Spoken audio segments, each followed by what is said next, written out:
Good morning. My name is Coach Shawn, and every morning I bring you puzzle pieces to living happier, healthier, longer. So today is part 2.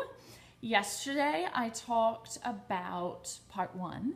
I talked about is coffee and tea okay? Is a little bit of caffeine okay? A little bit of caffeine okay? Yes, everything in moderation, right? Everything in moderation.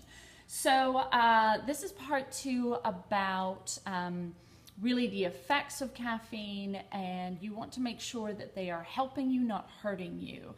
Some people are very sensitive to caffeine, and above all else, listen to your body.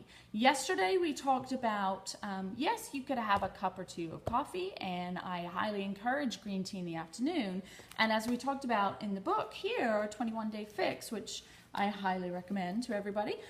It's not necessarily the coffee or tea, because they have a lot of actually heart healthy and antioxidants properties that are good for you, but everything in moderation. And it's not the coffee or tea itself, it's the junk that you put in it. So we had here the say no list, the it's okay, just say 1 or 2 cups, and then the go for it. Things that you can put in that are a whole lot healthier in list C than in list A. So go back and watch that if you missed that, part 1. So part 2, so a lot of people are actually very caffeine sensitive. So again, listen to your body. You have a different machine than I do, right?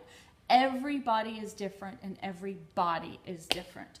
So some people get acid reflux. It interferes with their medication, which is not good. It may increase their blood sugar and cholesterol levels, also not good. May increase their heart rate, give them palpitations, create anxiety, irritation, fatigue. If I have 2 cups, I'll often get a headache. So I really have to restrict myself to one large cup. So not 2 large cups, 1 large cup. Also trouble sleeping. You want to make sure that you have your caffeine of the day earlier in the afternoon. By 2 o'clock, 3 o'clock, cut yourself off, because that will continue to process through, and you want to make sure that your body is completely dialed down by bedtime. By the time you are vertical and you go to horizontal, because your body will slow down its processing there, and you need to power down. That's the rest and recovery puzzle piece, which is for another day.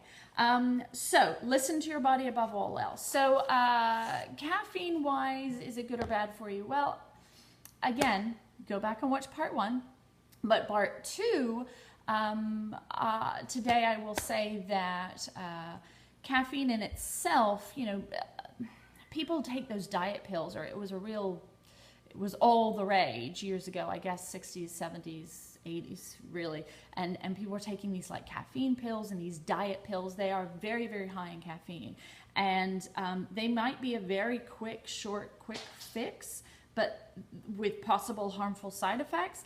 But also, you know, they're not a long, sustainable, healthy way for you to make those changes in your routine, in your life, to living happier, healthier, longer. So you do much, much better to have a little caffeine at a time and reap the benefits from it and help yourself, not hurt yourself, right?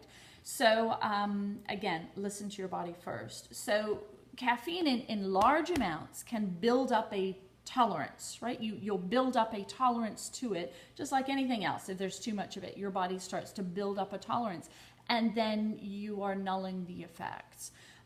It can then limit the absorption it helps limit the absorption of fat, and if it's too much, then it starts to build up, and then it will create an insulin resistance body.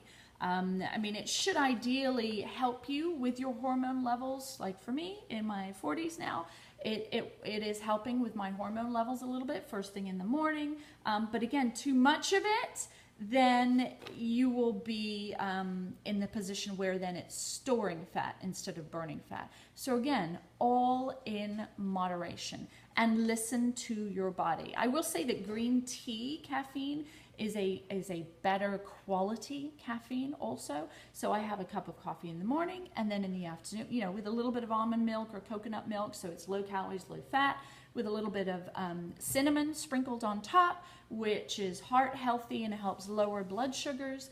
Then in the afternoon, I have my miracle elixir. So that's green tea, shaved off a little bit of ginger, also half a teaspoon or so of honey, and a juice, a squeeze of lemon. That's my miracle elixir in the afternoon. So green tea, I would get in the habit out of the two of having that at least once a day. That has great antioxidant fat burning properties.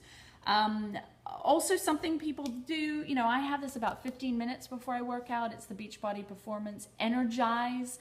It comes from, the reason I like this Beachbody line, it comes from a low dose of natural caffeine from green tea to help enhance energy, sharpen focus, reaction time, powerful phytonutrient, quercetin, to improve and sustain exercise performance. And the phytonutrients are what help stave off DOMS, to delayed onset muscle soreness. So a lot of people that I coach now drink this instead of coffee in the morning. So this is another good option. It's a pre-workout option. So that is part 2. That is what caffeine is all about. It can help you. Too much of it will harm you. Listen to your body. Be aware of how your particular machine processes. So have a great day, and I will see you tomorrow for another puzzle piece to living happier, healthier, longer.